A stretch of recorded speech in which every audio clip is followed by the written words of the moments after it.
iOS 1.0, April 2016. iOS 1.0 diluncurkan pertama kali di Technoboom J8, berbasis Android 6.0 Marshmallow.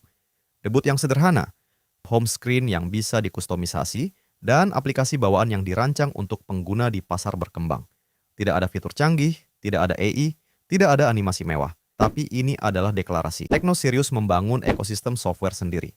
iOS, singkatan dari Hi sebagai sapaan, dan OS sebagai sistem operasi, adalah cara Tekno bilang, kami bukan sekadar tukang rakit hardware, kami punya identitas. Warna-warninya mencolok, ikonnya cerah, tampilannya penuh warna dan energik, cocok dengan estetika pasar yang disasar. Bukan minimalis Eropa, bukan elegan Jepang. iOS 2.0 dan 3.0. Maret 2017. iOS 2.0 hadir berbasis Android 7.0 Nougat. Pertama di Tecno Camon CX dan L9 Plus. Oktober 2017, iOS 3.0 menyusul. Masih berbasis Android 7.0. Dua versi dalam 1 tahun. Tempo yang cepat untuk brand yang baru saja mulai serius di software. iOS 3.0 membawa sesuatu yang kelihatan kecil tapi penting untuk pengguna di pasar Tekno. Music player baru dan browser baru yang dikembangkan sendiri oleh Tekno. Bukan sekadar pakai aplikasi default Android. Ini cara Tekno mulai membangun ekosistem app-nya sendiri. iOS 4.1. Dirilis November 2018, versi ini berbasis Android 8.1 Oreo, pertama di Tecno Camon 11 dan Camon 11 Pro. 3 fitur utama yang dibawa dari Android 8.1 mulai terintegrasi ke iOS. Mode satu tangan, gesture navigasi, dan face unlock berbasis pengenalan wajah. Tapi, 2018 juga jadi tahun yang paling memalukan buat Tekno. Sebuah laporan menemukan bahwa lebih dari 200.000 unit TeknoW 2 ditemukan terperinstall malware bernama Triada, yang secara diam-diam menguras data internet pengguna, mendaftarkan mereka ke layanan berbayar tanpa sepengetahuan mereka, dan mengunduh aplikasi mencurigakan. Korbannya mayoritas pengguna berpenghasilan rendah di Afrika. Tekno menyalahkan vendor pihak ketiga di rantai pasokan mereka, tapi kerusakan reputasinya nyata. iOS 5.0 dan 5.5. April 2019, iOS 5.0 hadir berbasis Android 9.0 Pie. Pertama di Technospark 3 dan Phantom 9. September 2019, iOS 5.5 menyusul di Tecno Camon 12. Di era ini, iOS mulai terasa lebih matang secara visual. Gestur navigasi mulai jadi pilihan utama, menggantikan tombol 3 tradisional. Kamera mulai mendapat perhatian lebih serius. Fitur portrait mode dan mode malam mulai hadir di lini menengah Tekno, bukan cuma flagship. Yang menarik, di era ini, Tekno sudah mulai eksperimen dengan AI di kamera, pengenalan scene otomatis, penyesuaian warna berdasarkan jenis foto. iOS 6.0, Android 10, pertama di Tecno Camon 15. Dark Mode sistem-wide resmi hadir. Terintegrasi ke seluruh antarmuka, notification shade, quick settings, sampai aplikasi bawaan Tekno. Bukan inversi warna, bukan trik developer options. Privasi lokasi naik level. Sekarang ada 3 pilihan izin. Selalu aktif, hanya saat aplikasi dibuka atau tolak sepenuhnya. Sebelumnya, cuma 2 pilihan, boleh atau tidak. Gesture diperluas, 3 jari swipe ke bawah untuk screenshot, dan ada gesture udara. Gambar huruf V di depan kamera depan untuk angkat telepon, atau gesture telapak tangan untuk tolak panggilan, tanpa sentuh layar sama sekali. iOS 7.0 dan 7.6. September 2020, iOS 7.0 hadir berbasis Android 10 di seri Camon 16. April sampai Mei 2021, iOS 7.6 hadir berbasis Android 11. Dan di Juli 2021, sesuatu yang besar terjadi. Tekno meluncurkan Phantom X, flagship pertama mereka yang benar-benar serius. Layar AMOLED, sensor kamera 50 megapiksel, dan untuk pertama kalinya, Ella. Ella adalah asisten suara buatan Tekno.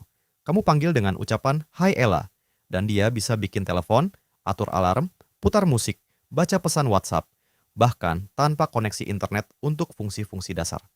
Di saat yang sama, Phantom X membawa AI Live Transcribe yang bisa transkripsi lebih dari 70 bahasa secara real-time. iOS 8.0 dan 8.6. iOS 8.0 hadir pada tahun 2021 bersama Camon 18 berbasis Android 11. Fitur baru yang masuk, Zahook 2.0. Sistem optimasi RAM yang lebih agresif, voice changer, video editor bawaan, document correction untuk foto dokumen, dan phone cloner untuk pindah data antar HP. iOS 8.6 di 2022 berbasis Android 12, membawa foto video mode di kamera, RAM extension. Di era ini, ulasan dari GSM Arena untuk Camon 19 Pro menyebutkan hal yang patut dicatat. Situasi bloatware dan iklan membaik dibanding generasi sebelumnya. HiOS 13 dan 13,6 nomor versinya tiba-tiba loncat jauh. Dari HiOS 8 naik ke HiOS 13, penyelarasan nomor versi dengan Android sama seperti yang dilakukan XOS dan beberapa UI lain. Pada tahun 2023, HiOS 13,6 hadir berbasis Android 14, fitur yang datang dengan HiOS 13,6. Perbaikan game assistant panel, clock dan weather widget yang lebih kaya, multitasking mode yang diperkuat, dan galeri yang lebih pintar. Vault dengan enkripsi lebih kuat untuk sembunyikan aplikasi dan file sensitif. HiOS 14, rilis tahun 2024. Versi ini berbasis Android 14. Hadir pertama di seri Camon 30. HiOS 14 fokus pada privasi dan produktivitas. Find My Device yang terintegrasi, AppTwin untuk jalankan 2 akun aplikasi sekaligus, dan Xclone yang lebih canggih untuk migrasi data. Ella juga terus berkembang, dari sekadar asisten suara sederhana, mulai bisa generate gambar dan membantu task yang lebih kompleks. HiOS 15. Ini lompatan terbesar yang pernah dilakukan HiOS. Tekno mengumumkan HiOS 15 berbasis Android 15 dengan satu klaim yang langsung menarik perhatian. 40% lebih sedikit aplikasi pre-install dibanding versi sebelumnya. Animasi dan transisi diperbarui penuh, 15% lebih cepat dari versi sebelumnya. Memfusion 3.0 dan Sensory Scheduling 2.0 hadir untuk optimalkan performa di hingga 25 aplikasi sekaligus. Di HiOS 15, AI bukan lagi fitur sampingan. AI Call Assistant bisa transkripsi, terjemahkan, dan rangkum panggilan telepon secara real-time, termasuk panggilan WhatsApp.